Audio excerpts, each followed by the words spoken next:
My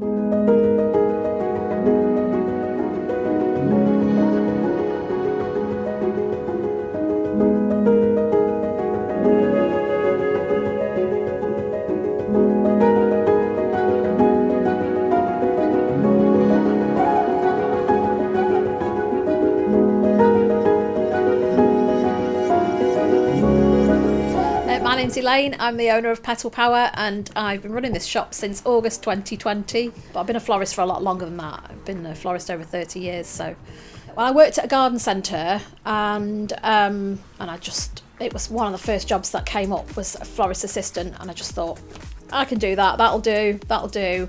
Within a week of arriving there and starting the job, I just loved it so much.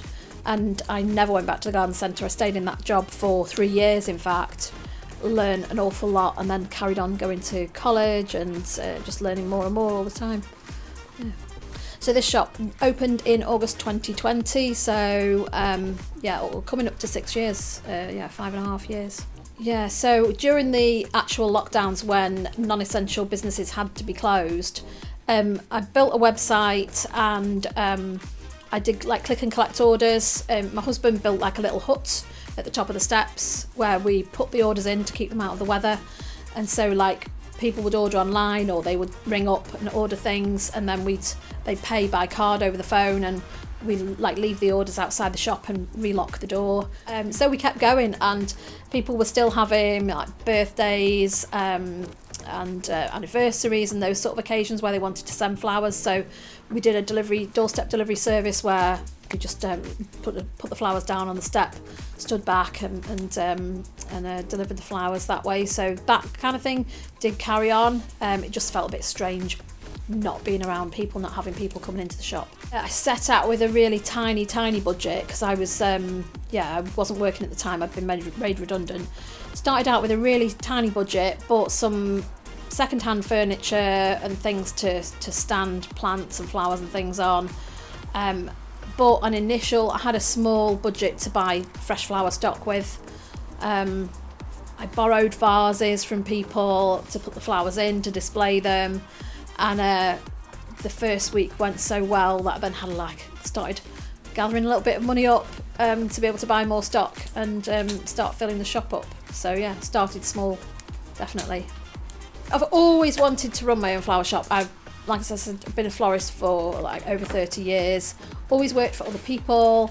I've had some great jobs, I've worked with some great people, I had some really, really great opportunities, but I've always wanted to run my own shop. And so when this unit came up, just after I was made redundant, this shop unit was empty, and I was like, that would make a great flower shop. Actually, it's in a fantastic position.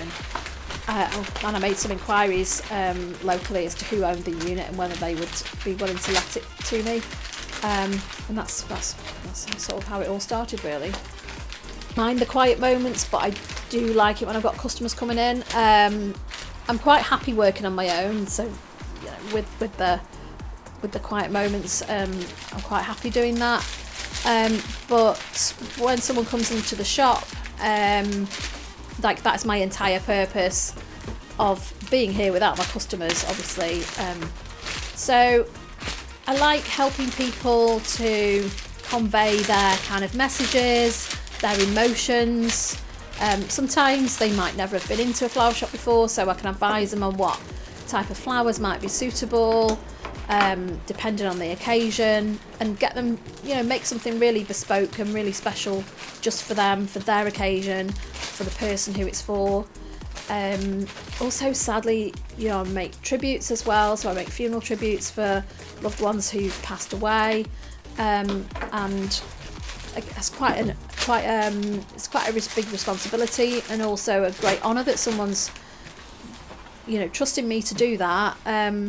And it's actually quite a nice job to do, because it's sort of like a final goodbye from someone's loved ones to them, and just finding out a little bit about them and what kind of flowers they liked, or what kind of flowers were in their garden, what kind of colours were their favourite colours and things like that. So that's like a sad job, but it's also very rewarding, especially when people might get back in touch and say, that was exactly, you know, she would have loved those flowers, or he would have loved those flowers. You know, that's exactly what he would have liked, or whatever. And it can be really quite rewarding as well.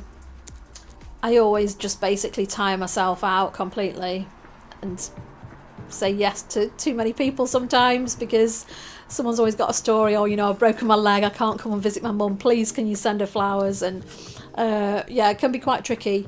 It can be very busy, lots of like multitasking, because orders can come in on the internet, they can come in by phone, people are walking into the shop also, and then I'm trying to make orders up for people who've already ordered, so there's pressure from all angles, and it's it can be quite a lot. And I think, you know, you've got to be a special kind of person to work that through one of those peak trading days and still want to be a florist.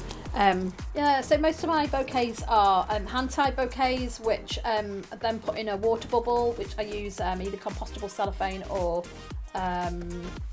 biodegradable cellophane. But I start out basically with a little chunk of foliage in my hands, usually. Flowers are on the bench, and then I choose something like one of my nicest flowers for the middle. Try and aim for that to be the centre of the bouquet. Some bouquets are front facing, some are like little posies all round, like this one. So like the style that you arrange them into is one thing, but holding them in the hand and spiraling the stems is pretty important. So it doesn't matter what shape's going on up here, you have to make sure that the stems are spiraled. This is so that when you tie them, they don't get crushed. They are all sort of slotted into a natural spiral shape. If you have stems crossing over each other, the minute you tie, you can snap some of the weaker stems quite easily, and then obviously that spoils the whole thing. So, and this takes a little bit of practice. It's one of the things that people find quite hard when they first start floristry, but it quickly becomes like second nature. So all the stems are stripped as well. That's pretty important, so that there's not going to be any foliage below this point, because that's where the water's going to go. You get foliage in the water, you get rotting, and it's horrible. Flowers are going to die. So we keep it all really clean from this point below. Lots of different ways of tying this, but I managed to be able to tie it securely without having to do anything too radical. With all these long stems, for transport it's not suitable, so they all need to be cut.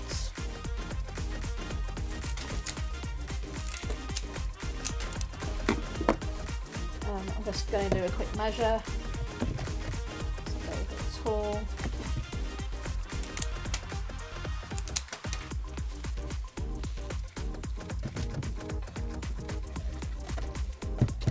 That's about the right size, but by the time it gets the wrapping on and everything, it'll fit nicely in the box.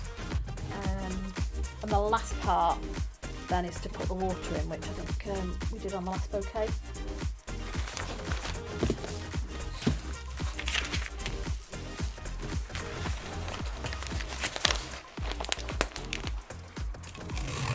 Wrapping is quite important as well.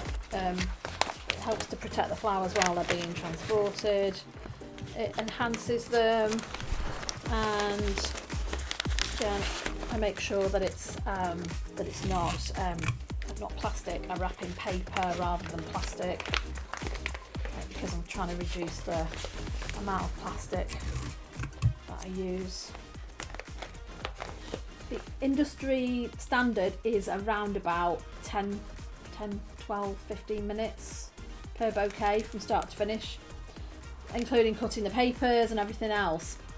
But obviously at peak times we work a lot faster, and if everything's, like I say, if everything's prepared, it can be quite a quick process.